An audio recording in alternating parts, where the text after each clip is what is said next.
Assalamualaikum warahmatullahi wabarakatuh. Halo teman-teman, jumpa lagi di Marvel Analytics TV dengan bikin suatu sekelebat info. Untuk konten kita kali ini diambil dari harian Crypto News tentang perilaku on-chain miliarder Justin Sun memicu kekhawatiran di antara investor Lido. Penukaran on-chain dari 30.000 token Ether atau state yang dipertaruhkan oleh pengusaha kripto Cina dan pendiri Tron, Justin Sun, telah menimbulkan kekhawatiran di antara pengguna penyedia taruhan ETH Lido.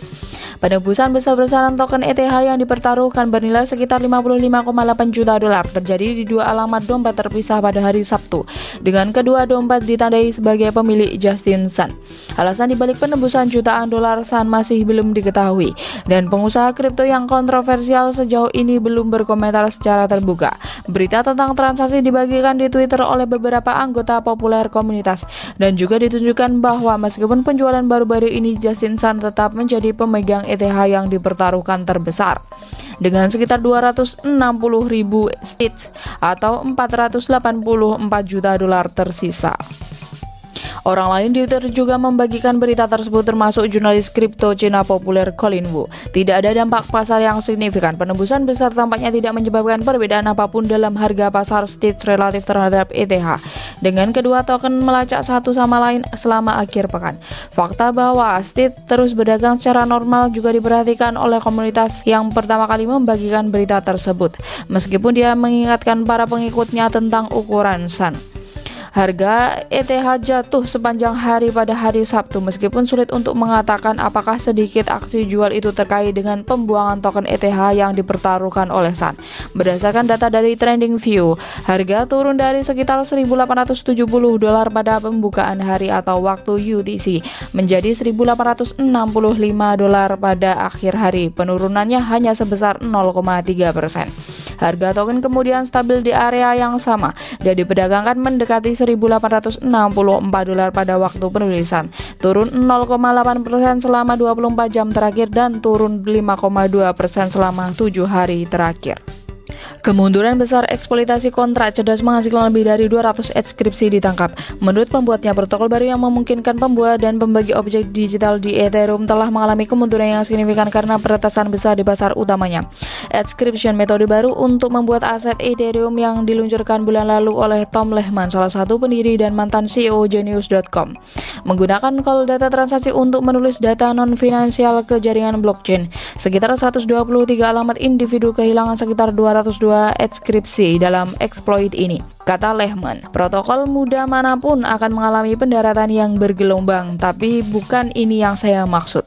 Lehman bertanggung jawab atas kegagalan tersebut, menghubungkan eksploitasi tersebut dengan kontrak pintar yang dikembangkan oleh dirinya sendiri dan Michael Hurst, salah satu pendiri Indelible Labs.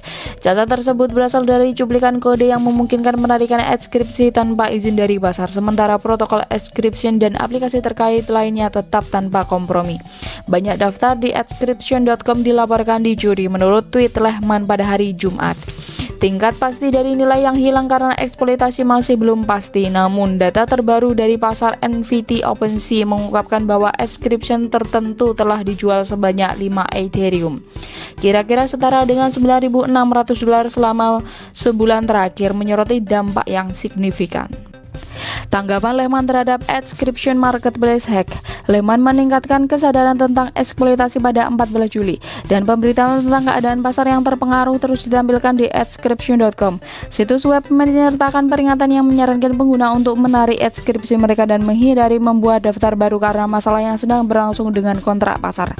Lehman mengungkapkan kecewaannya atas hilangnya adscription, menggambarkan sebagai mengerikan dengan penekanan khusus pada pencurian adscription #56 yang dianggapnya brutal karena kelangkaannya di antara artefak sebelumnya. Selain itu, exploit membawa sengatan tambahan karena dimaksudkan untuk menjadi contoh panduan bagi para pasar lain yang ingin menggabungkan dukungan adscription. Tujuan pasar pada dasarnya untuk membantu menunjukkan kepada orang lain bagaimana menciptakan pasar dan membantu pembangunan ekosistem, katanya. Sayangnya kami jatuh terkelungkup di area itu.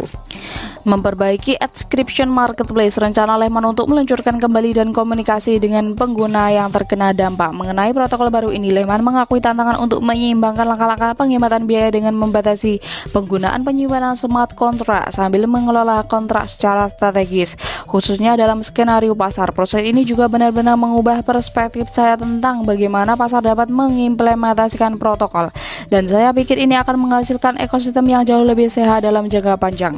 Dia menekankan perlunya menyusun metode untuk menyediakan kontrak pintar dengan informasi yang diperlukan atau memastikan mereka beroperasi secara independen dari persyaratan tersebut. Lehman mengumumkan rencana untuk meluncurkan kembali pasar Adscription.com setelah penyesuaian protokol yang diperlukan telah diterapkan. Dia telah secara aktif berkomunikasi dengan mereka yang terkena dampak eksploitasi dan mengagumi mereka sebagai pengadopsi paling awal dari protokol Adscription di Twitter.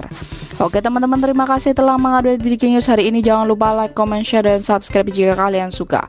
Wassalamualaikum warahmatullahi wabarakatuh.